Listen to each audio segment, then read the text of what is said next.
네, 안녕하세요. 새롭게 선보이는 프로그램 차 이슈의 박주영입니다.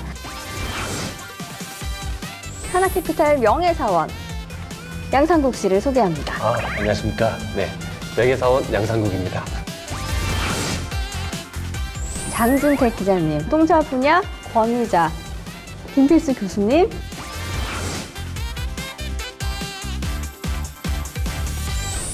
네, 오늘은 저희가 이 새 프로그램을 시작하는 만큼 새로 나온 차 얘기를 한번 해볼까 합니다. 일단 올해 2020년 1월에 엄청난 차가 등장을 했어요. 네. 제네시스에서 최초로 SUV를 선보였습니다. 이름하여 GV80. 네. 네. 그 GV80에 대해 설명을 좀 해드리면, 일단 이 현대자동차가 지난해에 팰리세이드, 그리고 해외에서 물론 출시가 됐지만 텔루라이드를 통해서 대형 SUV가 굉장히 시장에서 반응이 좋다, 이런 자체 평가를 내려서 또 제네시스에 특별히 프리미엄 SUV를 출시를 했잖아요. 텔루라이드는 기아차 아닌가요? 현대 기아로 묶어서 그러면 현대 기아로 하겠습니다. 묶었구나. 예. 현대 기아차 그룹이니까 예. 한 지붕 두 가족이니까요. 한 지붕인데 안 친하더라고요. 기아에 뭐 감정 있으세요 혹시? 아니요, 기아에 전혀 감정 없습니다. 한 지붕 두 가족인데 왜 빼려고 하세요?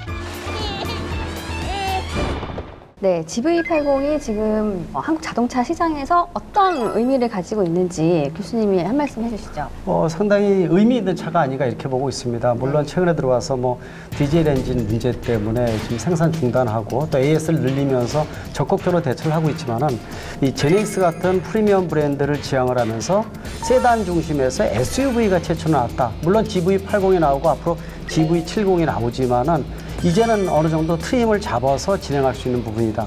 또 예전에 비해서 이 세단의 어떤 장점을 SUV에다 가미를 하면서 프리미엄을 지향을 하다 보니까 계약 대수도 굉장히 높았었고요. 인기를 상당히 많이 끌어서 나름대로 의미 있는 새로운 어떤 이 자동차 역사의 장이 아닌가라는 측면에서 의무부여는 분명히 해줄 수가 있지만은 최근에 생기는 문제점을 얼마만큼 빨리 희석시켜 주느냐가 상당히 중요한 관건이 아닌가 이렇게 보고 있습니다.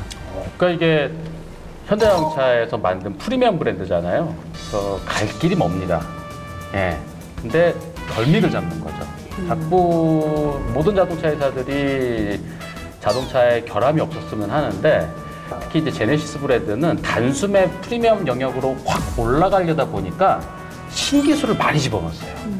새로 만든 엔진에, 새로 만든 골격에, 새로 만든 여러 가지 기술들을 막 넣어서 놀라운 차를 만들었단 말이에요. 한 20년 가까이 자동차 쪽에 취재를 하면서 이렇게 신기술 들어가면은 그 뒤에 조그만 그 결함들이 언제나 쫓아다녔거든요. 연구 개발하는 단계에서 많이 잡는다고 많이 잡지만 실제 소비자들한테 인도됐을 때 생기는 여러 가지 문제점들을 100% 아직까지 다 못 잡아요. 이거는 현대자동차만 그런 게 아니고요. 네, 프리미엄 브랜드인 다른 나라, 그 유럽 자동차 회사들도 소비자한테 인도되고 나서 생기는 여러 가지 문제점들을 아직도 못 잡거든요. 네, 빨리 잡아야 됩니다. 네, 최근에 이제 GV80 말고 G80을 구입한 오너로서 옆에서 이렇게 GV80의 모습을 지켜보는 입장은 어떠세요? GV80이 이제 나왔을 때 제가 든 느낌은 이제 겉은 화려한데 속이 좀 비어 있는 느낌도 들고, 그리고 이제 제네시스가 이제 프리미엄 브랜드라고 이제 얘기는 하지만 결론적으로 봤을 때는 또 그냥 현대였다. 약간 아직 제네시스란 말을 쓰기에는 좀 부족하다는 느낌을 저는 좀 많이 들었습니다. 예.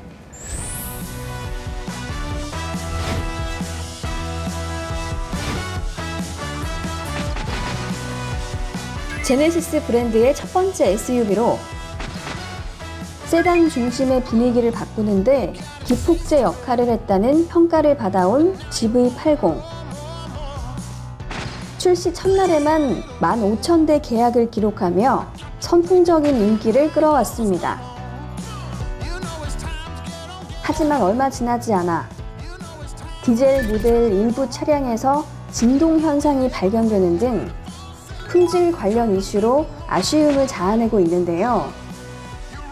디젤 모델 출고 지연, 보증기간 2배 연장이라는 초강수 대응에 나선 제네시스.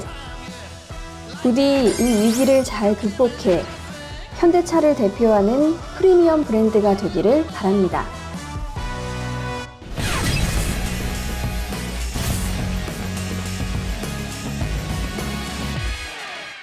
가장 기대되는 차는 이 기아의 카니발이라고 볼 수가 있습니다. 이 카니발 4세대 모델이 나옵니다. 이 미니반으로서 국내에 이미 입지를 절대 지존이죠. 그 4세대 모델에 대한 기대하는 바가 상당히 크고요. 기다리는 소비자가 많기 때문에 아마 선풍적인 인기를 끄는데 좀 아쉬운 거는 가솔린하고 디젤만 나오는데 지금 LPI 방식이라든지 이런 것들이 좀 나왔으면은 더 선풍적인 부분이 되지 않을까라는 측면에서 좀 약간 좀 아쉬운 부분이 있다고 볼 수가 있습니다.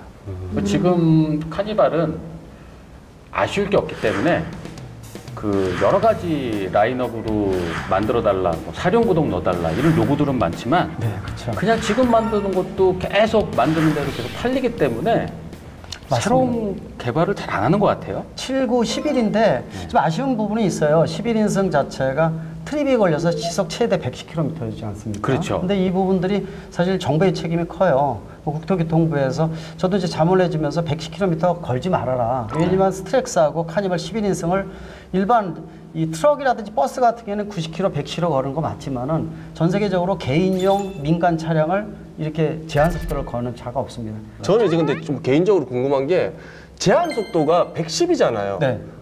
근데 우리가 차는 이제 계속 뭐 200, 240 이렇게 개발을 하잖아요. 네. 근데 그게 언밸런스 아닌가요?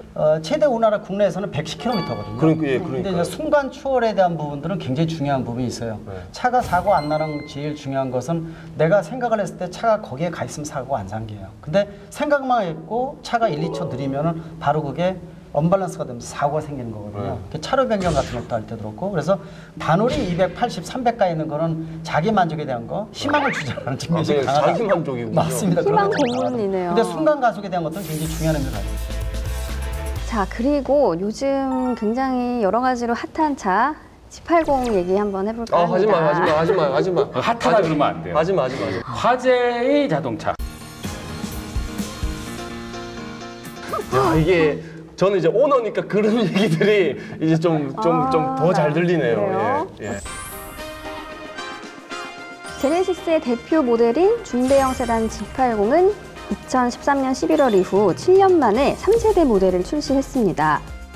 제네시스의 시작점이나 다름없는 차종으로 2016년부터 G80이라는 명칭을 쓰고 있고요. 정말 많은 분들이 이 3세대 G80을 오매불만 기다려서 또 차량을 구입을 하고 출고까지 받고 이제 한창 정말 행복하게 타고 있을 무렵 사건이 발생합니다. 네, 불이 났죠. 남해고속도로를 달리다가 차에 불이 붙었는데 네. 차에 불이 붙었다는 것만으로도 이슈가 되죠. 그렇죠. 게다가 이거는 많은 사람들이 다 좋다, 잘 만들었다, 제대로 만들었다라고 칭찬 막 받던 차였기 때문에 더 이슈가 됐죠. 일단 자동차 화재 자체가 이 노후화되면 될수록 많이 발생을 합니다. 1년에 5천 건이 넘게 발생을 하는데 하루에 13건 정도니까 우리가 지나가다 자동차 화재 나는 것을 한두 번 보고 목격할 정도거든요. 대부분 90%가 엔진 쪽에서 생깁니다. 근데 이제 이 차 같은 경우에는 새로 나온 차고 또 이 국내에서 가장 주목받는 차고 근데 이게 신차가 달리다가 화재가 생긴 거예요. 이거는 분명히 신차가 화재가 생기면은 특별히 외부적인 요인이 아니면은 차의 결함이라고 볼 수가 있거든요. 네. 그런 측면에서 관심이 굉장히 집중이 됐는데 그나마 저도 좀 다행으로 보고 있어요.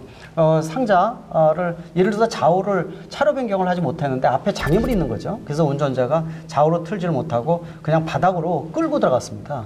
근데 그 상자 속에 화물차용 에어 클리너가 있는데 화물차 에어 클리너가 40cm가 높은데요. 보시면은 철제로 돼 있어요. 이 쇠 덩어리가 밑으로 들어가니까 마찰 연료 한 400도, 500도씩 올라가면서 순간으로 화재 생기는 거거든요. 그래서 그런 부분으로 이 거의 뭐 그쪽으로 가고 있는 부분들인 것 같은데 제가 보기에는 그나마 다행이다. 이 외부적인 요인이 아니었다 그러면은 이 지금 GV80도 문제인데 G80까지 생기면 제네시스 브랜드 자체 이미지 추락이기 때문에 상당히 그나마 저는 다행이다라고 좀 생각을 하고 있습니다. 저도 다행이라고 생각하고 있습니다. 차주 입장에서는 더 그럴 것 같아요. 아니 내가 차를 샀는데 다들 댓글에 불 조심하세요가 네. 한 300개가 달리더라고요. 또 지난 몇 년 동안에 BMW 때문에 520 모델 기준으로 해서 우리가 이 불자동차에 대한 얘기가 네. 국민들이 노이로제가 걸려 있거든요. 그렇죠. 그러다 보니까 프리미엄의 대표차, 신차가 화재가 생긴다. 이거는 굉장히 심각한 문제였다고 보죠. 어쨌든 이 화재 사건은 확률은 그렇게 높진 않습니다. 근데 그렇게 분명히 일어날 수 있는 사건이고요. 네 분한테 전해 들은 바를 이렇게 종합을 했을 때는 이건 에어 클리너로 인한 화재 사건이 저는 98% 맞다고 보고요. 네. 이거를 주작으로 현대자동차가 뒤에 꾸몄다라는 게 더 힘들어 보입니다. 그러면 쉽지가 이게 않죠. 만약에 주작이려면 그 터널 쪽에 현대 직원이 대기하고 있다가 이제 본넷 쪽에 불이 날 때 에어클리너를 그렇죠. 힘차게 빵 집어 넣어서 그렇죠. 이제 그 에어클리너 같이 잘 타야지 같이 잘 타야 되는데 그 정도 해야지 주작. 예. 거의, 거의 뭐 희박하다고 보고 있어요. 방이 없다고 보고 이게 이슈가 정말 많이 됐어요. 네, 맞아요. 그러니까 유튜브라든지 뭐 SNS 이런 거에 대한 영향력이 상당하다는 게 예전에는 사실 신차에 불나거나 무슨 결함이 있거나 했을 때도 이렇게 뜨겁게 달아오르지 않았습니다. 근데 이게 좀 SNS나 유튜브 이런 영상 미디어들, 개인 미디어들이 정말 큰 역할을 하고 있는 것 같아요. 아니 근데 저는 그 사실 이게 결론이 안 났는데 이제 우리가 어그로라고 하죠. 그런 거를 이제 조회수를 올리려고 네. 그거를 이제 찍어서 올리는 유튜브들도 있더라고요. 네. 그래서 이제 그분들의 그 또 한편에 잘못도 있지 않나라는 생각에 일단 제가 먼저 사과드리도록 하겠습니다. 죄송합니다. 그쪽도 억울하지 않나요? 아 장난치지 마시고 이거 왜 또 화재 사건이 사실 BMW도 있었고 또 이제 이게 또 아직까지 밝혀지지는 않았지만 G80의 차체 문제는 아니다. 그래서 아직까지 뭐 조사 중이긴 한데 그래서 굉장히 잘 나왔네요. 네. 죄송합니다. 결국에는 그 현대차에서 아니면 또 도로공사 같은 데서 CCTV를 빨리 공개를 하면서 좋거든요. 네. 공개를 해주면은 전문가들이 들여다보면 또 금방 보면 알아요. 그런 부분들. 또 화재에 대한 것들도 저도 관련 많이 하지만은 차에 엔진오일 빼고 냉각수 다 빼고 일부러 불 내려고 해도 불이 안 납니다. 그게 또 힘든 게 또 이 화재예요. 근데 1년에 5천 건 하면 엄청난 분량이거든요. 그러니까 생각 이상으로 어떤 조건이 맞으면 또 불나기도 또 쉬워요. 그래서 그런 조건이라고 저는 제가 보고 있고, 그래서 도리어 CCTV에 시킨 영상을 빨리 공개를 해주면 훨씬 더 이런 부분들 잠재우지 않나라는 측면에 좀 아쉬운 부분이 있다고 보고 있습니다.